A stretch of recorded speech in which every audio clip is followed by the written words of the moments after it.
Пред 10 години ми звони телефон и ми кажуваат, абе оној твојан од Муртино го апсиле. Многу праe лаванта. Викам, добро ден, нека одмори едно 5-6 години, па ќе го земеме пак назад ко Амди Бајрам. Абе замолел од притвор ако може да го амнестираш. Викам, тие како него кога ќе ги амнестираш, добиваат амнезија. Ќе заборави кој е Бранко и шо направил за него.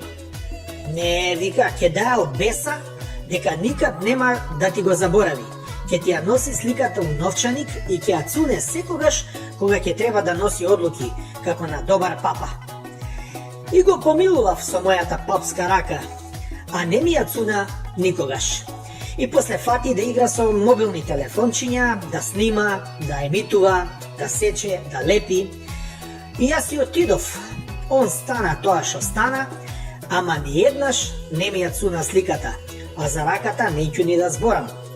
Смени име на држава, не ја цуна. Смени устав, не ја цуна.